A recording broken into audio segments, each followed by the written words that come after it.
Hey, what's up, guys? Welcome back to another sports stuff video. Today, we're going over the divisional round of the 2025 to 2026 NFL playoffs. So if you guys enjoy, please like, comment, subscribe. Let's get into the video. So, wildcard weekend has happened. These teams had a great weekend. Honestly, the only game I didn't fully watch all the way was the Houston Texans Pittsburgh Steelers game.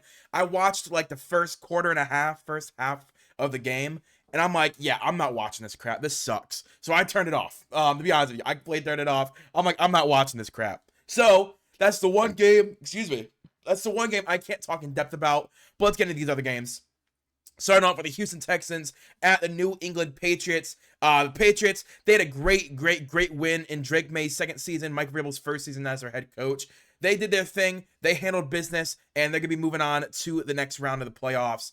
With the Patriots this last week, I'm not gonna be shocked if their what am I doing? I wouldn't be shocked if their season continues, because this team, I'm not gonna say they were amazing last week against the Chargers. I definitely feel like there's a lot more improvement they could have had, but they handled business, right? They handled business. They did what they had to do. Drake May had a pretty okay game. Their run game was pretty consistent. I believe all their running backs combined, including Drake May, averaged over 5.5 yards a carry. That's really good. That's going to win you a lot of football games. I do need Drake May to not run as much. I believe he had over 10 rushes last week. Drake May, hand the ball off to Travion Henderson, the Ramondre Stevenson. Let them go to work. The issue is that I have with this team is that their perimeter weapons are not elite, right? The perimeter weapons are not elite. Kayshon Boutte, Stephon Diggs, Demario Douglas. Like, their wide receiver threats are not even really threats, especially to a Houston Texans defense that just shut down DK Metcalf and Aaron Rodgers. This is four of their guys on their secondary are number one lockdown guys, and they're all on the same team, right? You got Derek Stingley, Kamari Lassiter, Jalen Petrie. There's nothing you can do against this defense. Then the defensive line of Will Anderson and Dino Hunter are just doing their thing. They're just saying, you know what? We're gonna rush four. You have five offensive linemen. You're still not gonna win this matchup. So for the Patriots, it's a fun story. But I think when it comes to defense, the Houston Texans defense is just different. Do I think the Patriots could win this game? Absolutely. I think if this run game could get going and be consistent against this D tackle room, they could absolutely have success. But when it comes to the pass attack for the Patriots offense, I just don't see them beating up on Kamari Lassiter, Derek Stingley, and Jalen Petrie. I think Drake May has had a good season. He definitely is the runner-up to MVP. I don't think he is the MVP. I think he's the runner-up. But absolutely 100%. They need their flowers, right? No one thought they'd be the 2 seed. They would win 14 games in the regular season. No one saw that coming. They had a great season. But they don't have the weapons on offense to beat this Texans defense. This is a very tough matchup for the Patriots offense. And when it comes to the Patriots defense, I do like that matchup against the Houston Texans offense. But with the Texans, they don't need an elite offense. Their defense is so spectacular at generating pressure, generating turnovers, and shutting down passing games that if CJ Stroud throws one touchdown and they get another touchdown on the run game, I think 14 points is enough to swing this game in their favor. Then a couple of kicks from Kyami Fairbairn. But I think this is absolutely the Houston Texans game to lose. The Patriots, they're kind of playing with house money right now. The Texans, 3 years in a row, D'Amico Ryans and CJ Stroud making the playoffs. Every year getting better and better. And I think this is the year for them to make a deep playoff push. And I do think they're going to be able to upset the New England Patriots. I don't think it's a true upset. I think it's more of an away team being a home team. But I'm going to go with the Houston Texans beating the New England Patriots. Next, we're going to go to the NFC. Actually, we're going to skip over the Bills Broncos and do an NFC matchup of 1-7. Because I think, why is it the Packers? Why does it have the Packers? Hold up. 1 second. Let me... Playoff predictors. What are you doing? Because the 49ers won. Okay. That was the only one that was messed up for some reason. I was about to say, wait a minute, where's the Bears? They beat the Packers. Okay, sorry about that. So, yeah, Houston Texans, I have beating the Patriots. I'm going to go to the 49ers at Seattle Seahawks. So this game has gotten a little interesting in my opinion because the 49ers, for the most part, right, obviously you lost George Kittle, but you have Brock Purdy, you have Kendrick Bourne, you have Christian McCaffrey, and the offensive line is healthy. Defensively, Robert Saleh is doing a great job generating pressure, generating big play, impactful plays, and they're doing their thing on defense. The Seahawks, though, are, in my opinion, one of the best defenses in the league. I think Mike McDonald's completely shifted how this team plays football. They are a run-first, dominant defensive team, just like the olden days of the 2010, 2011, 2012 NFL teams. They are a run-dominant, defense-heavy team. However, Sam Darnold is injured. He has a what's the word? He has a quad injury. I'll say it's a quad. He has a quad injury, and they've already reported that he should play against the 49ers. However, they have Drew. They made sure to say it, Drew Lock is the backup for Sam Darnold. So if Sam Darnold plays this game, I'm gonna go to the Seattle Seahawks, because as much as Sam Darnold's been up and down this year, he's had his really high highs. He's also had some really bad lows. I think Seattle Seahawks with Sam Darnold still have a threatening passing attack that Kenneth Walker and Zach Charbonnet are not getting 7 in the box, stopping their run game, because they're not afraid of Drew Lock throwing the ball. And Sam Darnold will be able to throw the ball to Jack Smith and Jake Butter, Rashid Shaheed, to their powerful weapons like AJ Barner. However, if it's Drew Lock playing, I'm swinging this right back to the 49ers. I don't think Drew Lock can beat the 49ers. I don't think that the 49ers would even let a backup quarterback in the divisional round of the NFL playoffs that, yes, has had a lot of game tape on him because he was a full starter in Denver. He started some games last year as well with the Seahawks. Like, they know what Drew Lock is as a quarterback. So they're not going to be scared or like, oh my gosh, how, we didn't expect this out of Drew Lock. I just don't see Drew Lock, if he does have to start this game due to Sam Darnold's injury, I don't see Drew Lock at all making any kind of impact. They're going to stack the box 7 deep and dare them to throw the ball on them. And this passing defense with Carl Scott as the pass game coordinator for the defense, I don't see him laying up Drew Lock, letting him do anything. However, if it's Sam Darnold playing, I'm willing to say that the Seahawks, their offense is competent enough and consistent enough to beat the 49ers. So I'm going to go with the basis that Sam Darnold will be healthy. So I am going to take I'm going to take the Seattle Seahawks.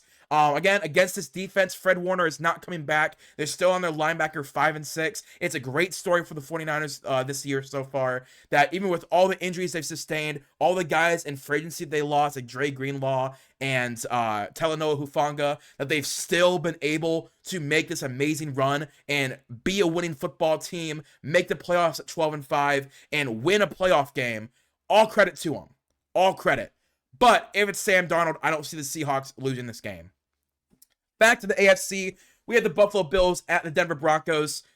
So the Bills defense as of right now is playing spectacular. I'm not gonna say they're better than the Broncos defense, because they're just not. They're not better than the Broncos defense.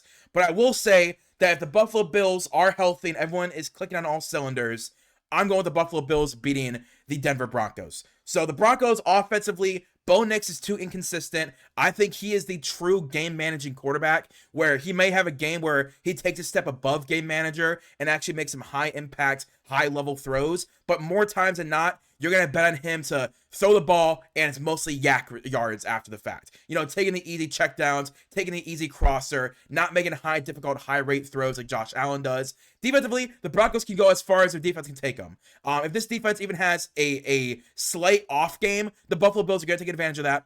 They've had a bye week, so maybe there's worry that maybe that extra week of rest while the Buffalo Bills are red hot right now is going to catch up to them. And for the Buffalo Bills side, it's Josh Allen. There's no one in his way this year to win a Super Bowl on the AFC side of the ball. You have Bo Nix, second-year player, Drake May, second-year player, C.J. Stroud, third-year player. None of them scare you.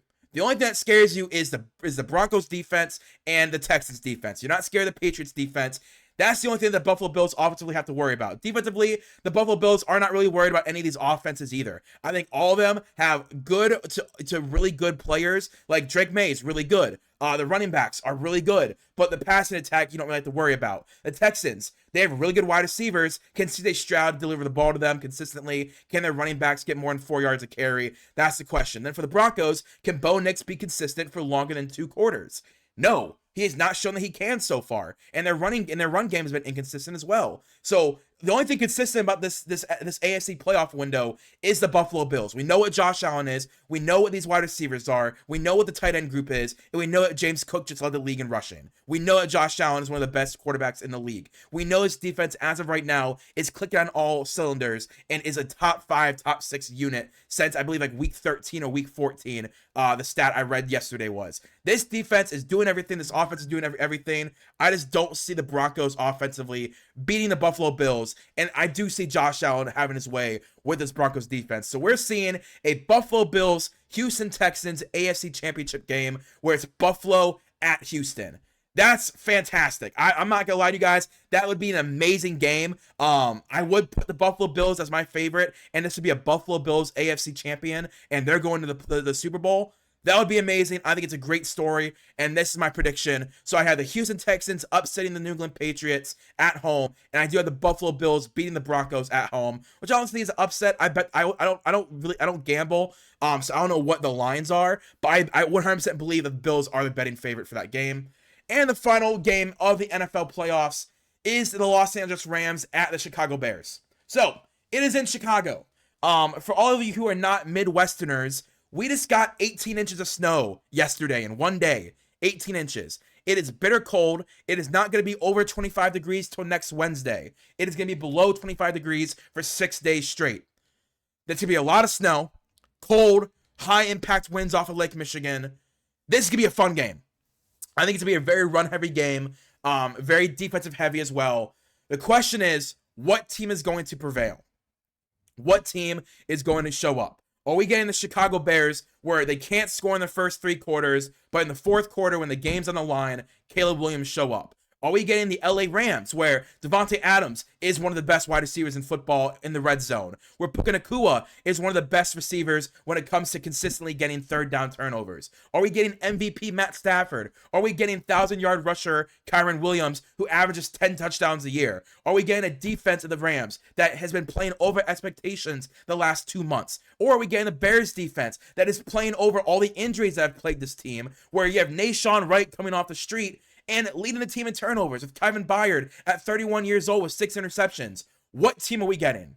I think the thing we can bet on is run game. That's the only thing we can bet on, because the passing game, we don't know what's going to happen. You know, is it going to be snowing, high winds, very bitter cold? The only thing we rely on is defense and run game. And when it comes to these teams, I think it can swing either way. When it comes to defense, I am taking the LA Rams defense over the Chicago Bears defense. One, their defensive line is way better, right? Jared Verse, Braden Fisk, Byron Young, and I cannot remember. I think it's Ernest Jones is a stand-up linebacker. I can't remember who the other edge rusher for the Rams is, but their defensive line is head and shoulders above better than the Chicago Bears, right? They have Joe Tryon-Shoyinka is starting for the Bears.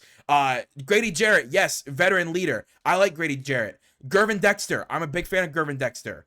But they don't have the pass rush the Rams have.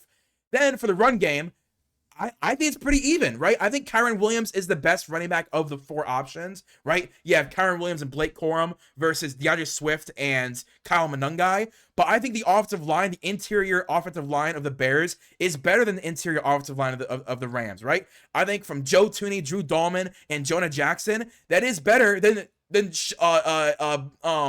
Dotson. What is it? Coleman Sheldon Coleman. It's a better interior offensive line. So I think the only thing you can bet on is defensive line and running backs. So because of that, I am going to take the LA Rams, right? Right now, the Bears are playing with house money. Can the Bears win this? 100%. I think this is easily going to be a field goal game where whoever has the ball last and kicks a game-winning field goal is going to win.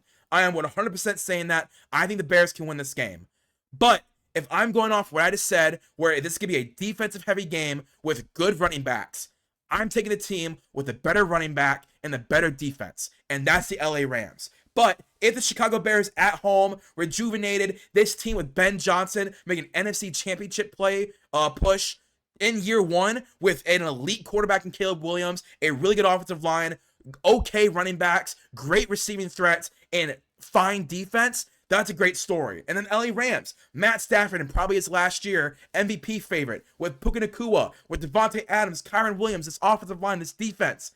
It's a great game. But I am going to go with the LA Rams winning this game because of defense and running backs. Again, I do think the Bears can win this. I'm going to be watching this game 100% because I think this is the game of the week. I think by far this is the one that can swing either way, and I'm so excited to watch this game. But yeah, this is my prediction for the divisional round heading into the championship. So only one home team wins, and that's Seattle Seahawks I'm predicting. I have the Houston Texans over the Patriots, the Buffalo Bills over the Broncos, meaning the AFC champion is going to be in the AFC championship game is going to be in Houston between the 5 and 6 seed. That's crazy. With the Buffalo Bills going to Houston Texans. Then in the NFC, I have the Seahawks winning at home against the 49ers and the Rams winning a very close, cold, awful game in Chicago that I think can go either way, but I'm going to bet with the Rams, and they're the 6th seed. They're the 5 seed heading up over to Seattle, and that's going to be a fun NFC West matchup for the Super Bowl representative. But yeah, if you guys enjoy, please like, comment, subscribe. Let me know in the comments down below who you think's going to win the game and who you think's going to be going to the championship week. If you guys enjoy, please like, comment, subscribe. I'll see you guys later. Peace and bye.